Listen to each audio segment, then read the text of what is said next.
আর এবার ক্ষুদিরাম অনুশীলন কেন্দ্রের ছবি আপনাদের সামনে রাখবো, যেটা স্ট্রং রুম করা হয়েছে। একেবারে নিরাপত্তার বজ্র আঁটুনি সেখানে লক্ষ্য করা যাচ্ছে। কেন্দ্রীয় বাহিনীর জওয়ান ছাড়াও সাঁজোয়া গাড়ি নজরদারিতে ক্ষুদিরাম অনুশীলন কেন্দ্র। বিজেপি প্রার্থীরা আজকে সেখানে গেছিলেন। ক্ষুদিরাম অনুশীলন কেন্দ্রের যে স্ট্রং রুম, এখানে কিন্তু একের পর এক অভিযোগ উঠেছিল এর আগে।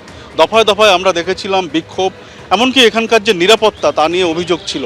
এবং এদিন অর্থাৎ গণনার আগের দিনে আমরা সকাল থেকে দেখছিলাম যেমনটা কেন্দ্রীয় বাহিনী ছিল, তেমনি পাশাপাশি পুলিশ কর্মীরাও ছিলেন। এখানে নিরাপত্তার জোরদার ব্যবস্থা করা হয়েছিল।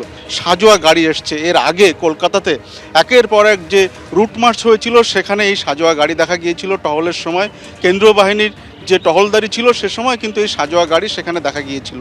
যে গাড়িগুলো এসছে জম্মু কাশ্মীর থেকে, এবং যে গাড়িগুলোর উপরে যেমনটা দেখা যাচ্ছে যে সিআরপিএফের একজন জওয়ান রয়েছেন এবং পিছনেও আরেকজনের দাঁড়ানোর জায়গা রয়েছে। এবং এই গাড়ি থেকে, এই গাড়ির চারপাশে সমস্তটাই নজরদারি করা যায় এবং খুব বিপদকালীন পরিস্থিতিতে এই গাড়ি সমস্ত কিছু মোকাবিলার জন্য ব্যবহার করা হয়। একদিকে যেমন বুলেট প্রুফ, তেমনি অন্যদিকে ল্যান্ডমাইন প্রুফ এই গাড়ি, যে কোনো অপ্রীতিকর পরিস্থিতি এড়ানোর জন্য এই গাড়ি ব্যবহার করা হয়। এবং সেই গাড়ি ভোটের আগে কলকাতায় দেখা গিয়েছিল এবং এবার নিরাপত্তার খাতিরে আনা হলো ক্ষুদিরাম অনুশীলন কেন্দ্রের সামনে, যেখানে বারবার নিরাপত্তা নিয়ে প্রশ্ন উঠেছিল। এবং গণনার আগের দিনে দুপুর থেকে এই ছবি দেখা যাচ্ছে। ক্যামেরায় অজয় দাসের সঙ্গে সত্যজিৎ বৈদ্য, এবিপি আনন্দ, কলকাতা। খুব ভালো, খুব ভালো। যে পার্সেন্টেজ অফ ভোটার্স বেরিয়ে এসে ভোট করেছে, তারা কি মমতা ব্যানার্জিকে রাখার জন্য ভোট করেছে নাকি মমতা ব্যানার্জিকে নামানোর জন্য ভোট করেছে? পরিবর্তনের ভোট। নাহলে এই পার্সেন্টেজ অফ ভোটিং হয় তার জন্য দেখছেন না কি ছুটোছুটি, তারপরে সব বৈঠক, তারপরে সব ভার্চুয়াল, তারপরে বয়ান। হ্যাঁ, পিসি ভাইপোর বয়ানের তো ছড়াছড়ি।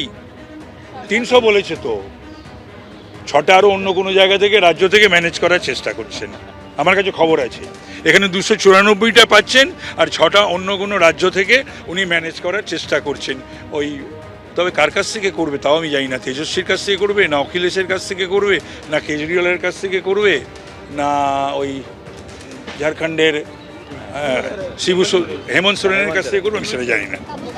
না, পরিস্থিতি তো খুব ভালো। সেন্ট্রাল ফোর্স আছে। আর আপনারা দেখেননি গতবার, মানে গত 16-21 বা এমপি ইলেকশনে কত তাণ্ডব চালিয়েছিল তৃণমূল, কত অনেকজন হয়তো মারা গেছিল। এবার কিছুই হয়নি কোনো জায়গায়, সামান্য কিছু ঘটনা আর কিছু তো হয়নি।